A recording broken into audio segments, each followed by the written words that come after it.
Merci. Merci, Monsieur le Président.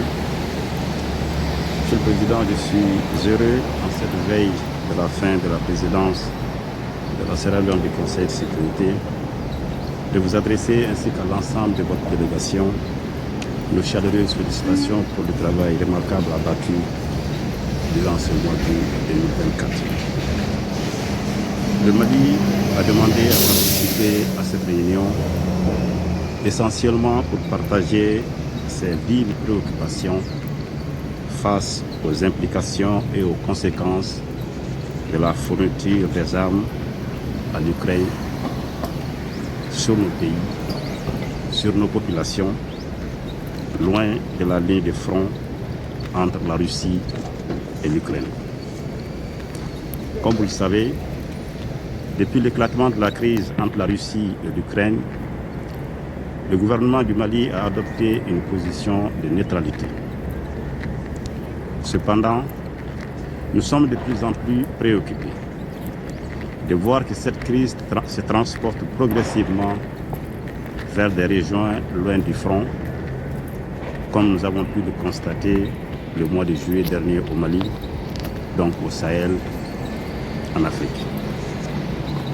En effet, le porte-parole de l'agence ukrainienne de renseignement militaire et l'ambassadeur de l'Ukraine au Sénégal ont avoué publiquement et de manière assumée l'implication de leur pays dans l'attaque lâche, traître et barbare les 24, 25 et 26 juillet 2024 de groupes terroristes ayant causé la mort d'éléments des forces de défense et de sécurité du Mali à Tizawaten, au Mali, ainsi que des dégâts matériels importants.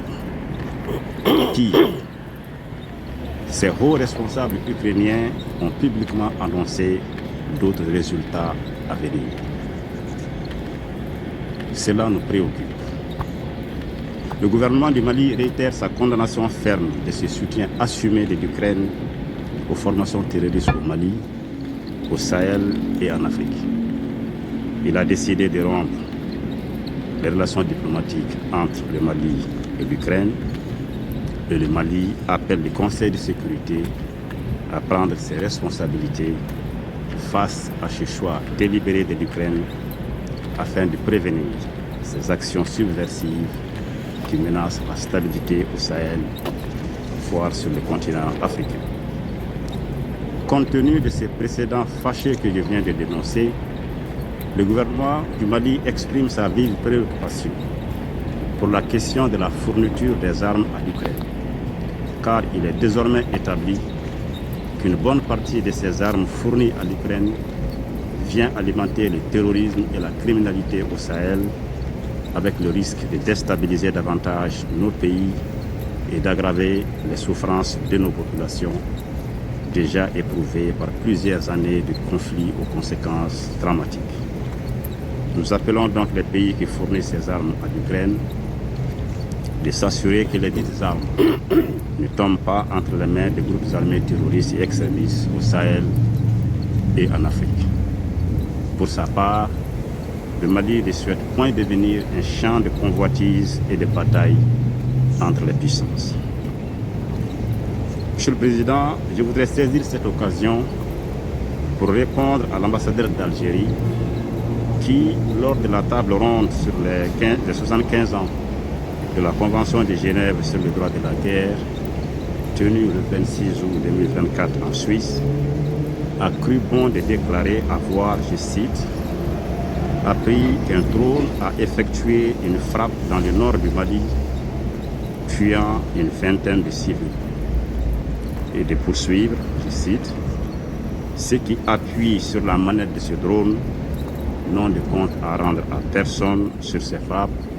Fin de citation. En réponse, je voudrais dire avec ma grande surprise de voir une diplomate faire une affirmation aussi grave qu'infondée sur la base de simples allégations de presse. En colportant à la légère ces informations de presse non vérifiées, il se fait le relais de la propagande terroriste dans notre région.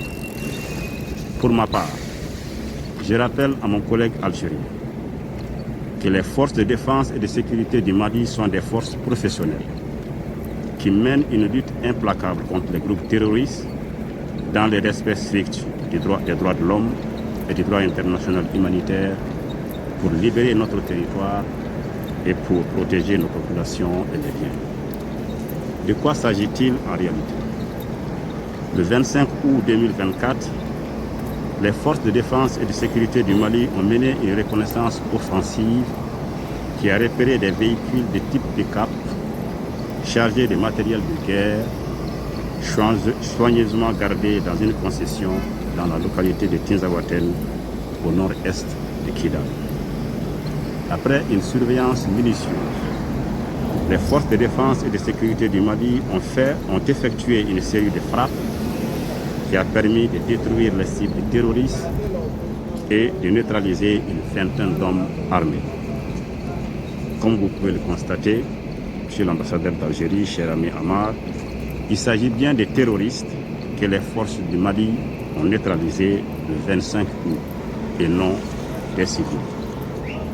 Je l'invite donc à adopter une attitude constructive et plus respectueuse du Mali et de son peuple, conformément du reste aux relations séculaires de bon voisinage, de fraternité, d'amitié et de coopération qui ont toujours existé